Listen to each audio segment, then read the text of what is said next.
como eu falei, nós temos também uma proposta de efeito anabólico. O efeito anabólico é o efeito anticatabólico. Qual seria a teoria? Por que eu falo a teoria? Porque a gente vai ver ao longo da aula que na prática não funciona bem assim. Mas na teoria, um consumo de carboidratos pós-treino poderia elevar os níveis de insulina, liberação de insulina. A gente sabe que o carboidrato tem um potencial grande de liberar insulina. E a insulina é um hormônio muito anabólico. Então, a partir desse consumo de carboidratos no pós-treino, esse atleta poderia ter uma grande liberação, esse paciente poderia ter uma grande liberação de insulina, né? E por ter esse efeito pró-anabólico, isso poderia levar ao aumento de massa muscular, ao ganho de massa muscular. Mas, como eu falei, ao longo da aula a gente vai ver que na prática não é bem assim.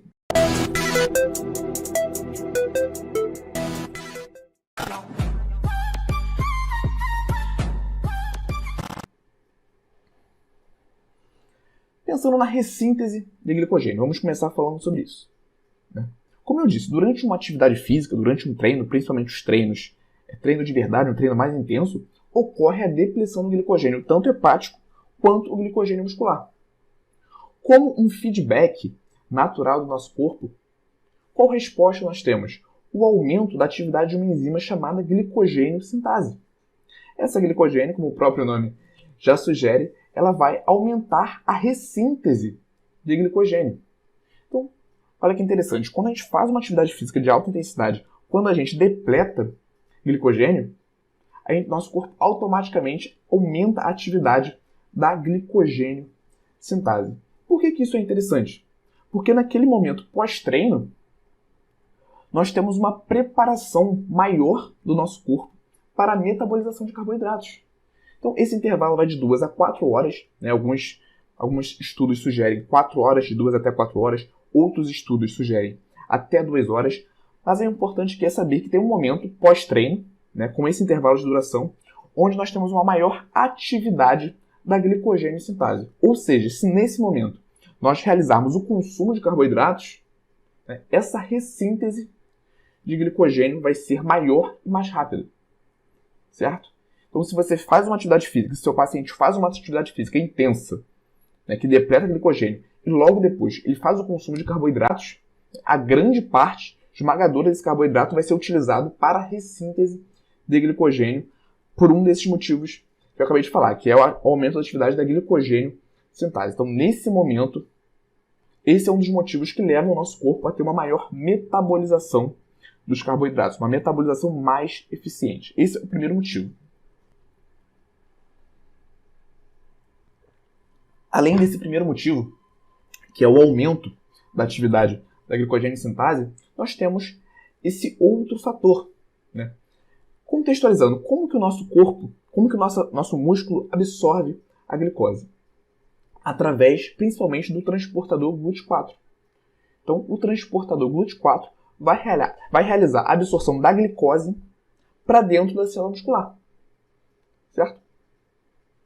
Se nós temos uma menor expressão desse transportador na membrana, nós temos uma menor captação de glicose para a célula muscular. Então a gente tem que saber que esse transportador ele pode estar na membrana, como esse aqui, por exemplo, que eu ilustrei aqui. Ele pode estar na membrana, onde ele vai ser eficiente para a captação de glicose, mas ele também pode estar na parte interna da célula muscular, onde ele não vai exercer esse papel de captar glicose. Então, naturalmente, é assim que se apresenta os receptores de GLUT4 na célula muscular.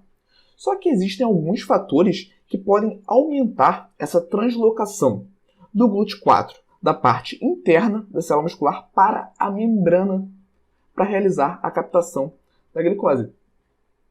Eu trouxe aqui 2 desses fatores. O primeiro, olha que interessante, é a atividade física de alta intensidade. Então, o processo natural de contração muscular já aumenta essa translocação de GLUT4, aqui como vocês conseguem ver na imagem da direita, já aumenta essa translocação de GLUT4 para a membrana. E também a liberação da insulina. Então, nós temos 2 fatores que aumentam essa translocação de GLUT4 para a membrana para realizar a captação da glicose. Então, quando a gente pensa que na prática quando o nosso paciente acaba de sair do treino, um treino de qualidade, onde ele realmente depletou glicogênio, onde ele realizou o processo de contração muscular com eficácia, nesse momento, o corpo dele também está mais propício, a musculatura dele também está mais propícia para realizar essa captação de glicose. Se ele faz uma refeição rica em carboidratos no momento pós-treino, né, além de ter essa translocação realizada pelo esforço físico, pelo exercício físico, ele também vai ter por conta da liberação da insulina. Então, esse é um segundo fator onde nós conseguimos interpretar que no momento pós-treino, o nosso paciente, o nosso atleta, ele está mais propício para a metabolização dos carboidratos. Tudo bem? E entendendo isso, nós conseguimos entender as estratégias que eu vou explicar daqui a pouquinho. Então pensa no seguinte, né? O seu paciente, ele acabou de realizar um treino de alta intensidade, ele depletou as reservas glicogênicas.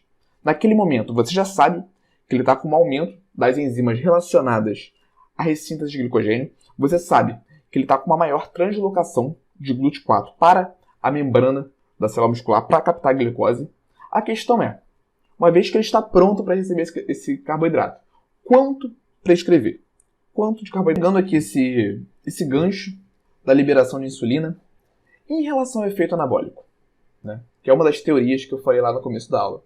Será que essa ingestão de carboidratos no pós-treino poderia estimular uma maior liberação de insulina e dessa forma gerar mais efeitos anabólicos? Porque no estudo anterior a gente viu que essa maior liberação de insulina foi mais eficiente para a ressíntese de glicogênio. Como será que essa relação com o efeito anabólico? Será que uma maior liberação de insulina quer dizer mais efeito anabólico? E aqui eu coloquei algumas relações dessa liberação da insulina com o efeito anabólico que justificaria, né, essa teoria. Quando a gente tem uma maior liberação de insulina, nós temos um maior estímulo da via da mTOR, tudo bem? Nós temos também uma maior síntese proteica. Esse estímulo da via da mTOR pode culminar numa reação em cascata que vai levar ao aumento da síntese proteica. Nós vamos ter também uma maior síntese de glicogênio através de uma maior liberação de insulina. Então, nós temos ali um contexto hormonal altamente anabólico, né, e altamente anticatabólico também. Isso justificaria, né, esse efeito anabólico do consumo de carboidratos no momento pós-treino. Então, essa é a teoria. Como será que funciona isso na prática? Qual foi o resultado que esse estudo aqui chegou? A maior liberação de insulina realmente foi no grupo que recebeu a maior quantidade de carboidratos junto com proteínas. Então, teve o grupo que só recebeu a proteína, teve o grupo que recebeu a proteína com uma quantidade menor de carboidratos e teve o grupo que recebeu a proteína com uma grande quantidade de carboidratos. O grupo que apresentou a maior liberação de insulina foi aquele que recebeu a proteína junto com uma grande quantidade de carboidratos, como a gente consegue ver. Fica mais fácil visualizarmos aqui pelos gráficos em barra, tá vendo? Esse aqui foi o grupo que recebeu, né, a grande quantidade de carboidratos mais a proteína. Mas em relação à síntese proteica, todos os grupos promoveram o mesmo estímulo anabólico e anticatabólico, sem diferença significativa entre eles. Então, por mais que um dos grupos tenha apresentado uma maior liberação de insulina, o efeito anabólico e anticatabólico foi o mesmo entre eles, não teve diferença significativa. Ou seja, uma maior liberação de insulina não é sinônimo de uma maior síntese proteica ou de um maior efeito anabólico e anticatabólico. Tudo bem? E associando com o que a gente viu anteriormente, um carboidrato pós-treino, ele aumenta a ressíntese de glicogênio. Ele não aumenta a síntese proteica. Beleza?